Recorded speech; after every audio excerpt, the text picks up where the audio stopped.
Hi everyone. Tenth के बाद जो सबसे बड़ा मुद्दा है कि टेंथ पास करने के बाद हम क्या क्या करें। उसमें एक सबसे इम्पॉर्टेंट आपके लिए ऑप्शंस है एनडीए का।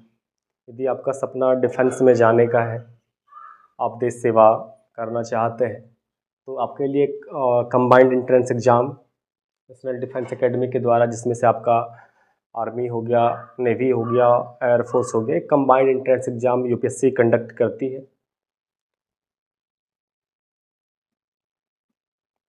ठीक है। यूपीएससी आप एक नाम से समझ पा रहे हैं, यदि यूपीएससी कंडक्ट करती है तो इसका एग्ज़ाम का लेवल कितना बड़ा होगा। नेशनल डिफेंस एकेडमी 2025 के बारे में हम बात करेंगे आज। जो बच्चे इच्छुक हैं, जो बच्चे 12 पास हैं, जो बच्चे साइंस से रिलेटेड हैं, जिनका पीसीएम है और कुछ करना चाह रहे हैं, तुरंत कुछ अच्छा ऑप्शंस, करियर बढ़िया हो आपका, आपके लिए एनडीए से बेहतर कुछ नहीं हो सकता। ठीक है। एनडीए 2025 की बात करें तो आपका ये जो अप्लाई करने का डेट है, आप अप्लाई कर 28 मई से ये जारी हो चुका है, 17 जून तक ये लास्ट डेट आपका, 17 जून है, आप अप्लाई कर सकते हैं। एलिजिबिलिटी की बात करें, कौन कौन इसके लिए एलिजिबल है। ठीक है। तो यहाँ पर देखिए, हम पहले ही कहा कि एनडीए क्या है, एक कंबाइंड है आपका एंट्रेंस एग्जाम इन सारी चीज़ों के लिए। ठीक है। एनडीए आपका ये आर्मी, नेवी, एयरफोर्स और एनए नेवल एकेडमी। तो आपको आर्मी के लिए किसी भी स्ट्रीम से बस केवल +2 होना है। ठीक है। 12th पास में भी अपीयरिंग। लेकिन यहाँ पर नेवी और एयरफोर्स के लिए आपको क्या होना होगा, साइंस होना होगा, पीसीएम, फिजिक्स केमिस्ट्री मैथ होना ही होगा आपको, इंग्लिश। ठीक है। ये आपका एलिजिबिलिटी हुआ। अनमैरिड होना चाहिए, अनमैरिड होना चाहिए और एज 16.5 से 19.5 के बीच होना चाहिए। 2007 से 2010 के बीच में जिनका डेट ऑफ बर्थ है, वो 2025 के लिए एलिजिबल है। ठीक है। फॉर्म कॉस्ट आपका 100 रुपया लगता है मात्र, और ST SC के लिए कोई शुल्क नहीं लगता। फॉर्म अप्लाई कर सकते हैं आप इसको upsc.gov.in पर जाकर के, यूपीएससी के साइट पर आप इसको फॉर्म अप्लाई कर सकते हैं। ठीक है। टोटल पोस्ट की बात कर लीजिए। टोटल पोस्ट हमेशा ये 400 के आसपास ही होता है जब भी बात करें, चाहे NDA 1, NDA 2। NDA 1 ये देखिए, NDA 2 हो गया आपका ये। ठीक है। ये NDA 2 क्लियर कर दें, हर साल 2 NDA एग्जाम हो रहा है, NDA 1 और NDA 2। NDA 1 आपका अप्रैल के आसपास हो रहा है और ये एग्ज़ाम डेट आपका सितंबर में होगा। ठीक है।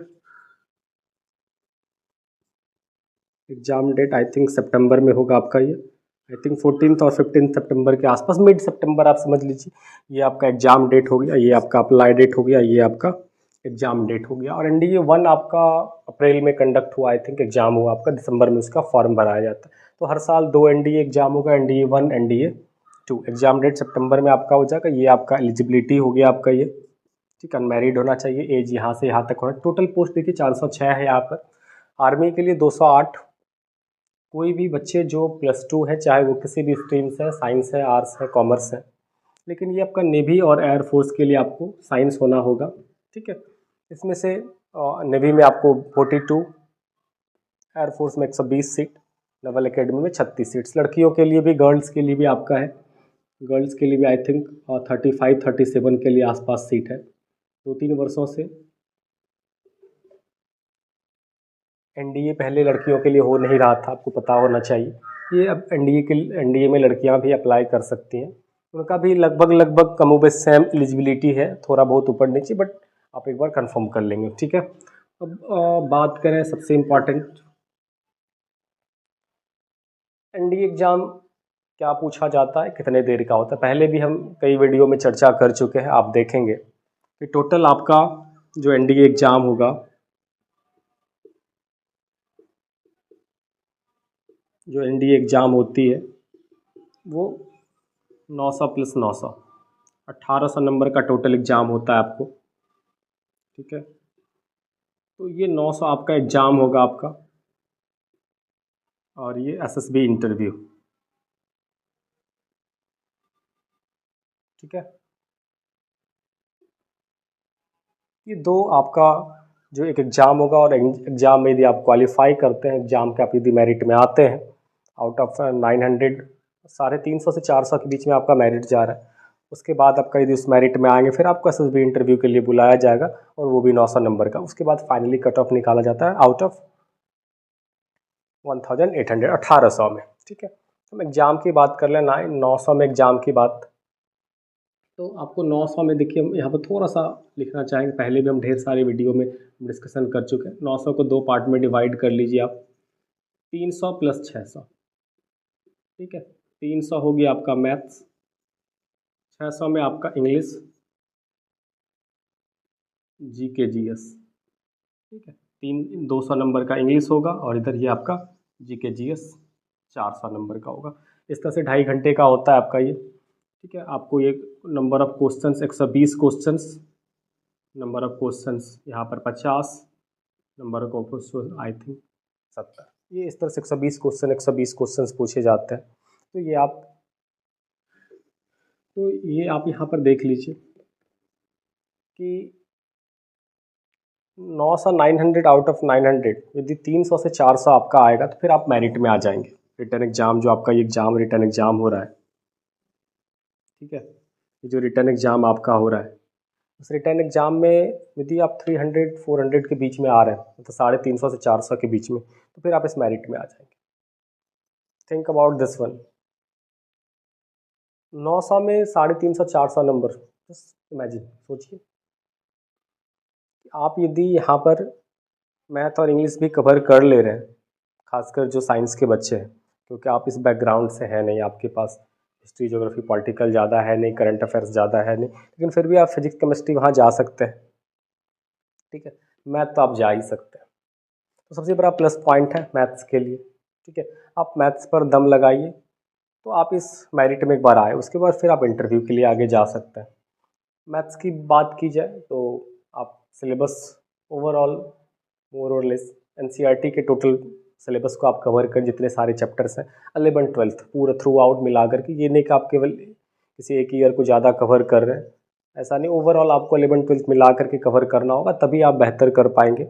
ये नहीं कि केवल आप 12th के पार्ट को कवर कर लिए फिर 11th वीक है, तो फिर बहुत ही प्रॉब्लम वाली बात है। आपको थ्रू आउट कवर करना होगा 11 12th मिला करके। इंग्लिश की बात की जाए, ग्रामर हो गया, कंप्रिहेंसिव हो गया, इरर टाइप हो गया आपका, तो कुछ याद करने वाले ढेर सारे साइनो एंटो OWS ये सारी बातें जो होते हैं ये आपको याद करना। बाद बाकी जीके जीएस की बात की जाए तो ये सारा कुछ फिजिक्स है, केमिस्ट्री है, बायो है, हिस्ट्री है, पॉलिटिकल है, करंट अफेयर्स है, सारा कुछ इसमें से आपको पूछा जाएगा, रीजनिंग होगा, सारा कुछ लॉजिकल क्वेश्चंस सारे कुछ इसमें से पूछे जाएंगे। तो इस तरह से ये आपका हो गया।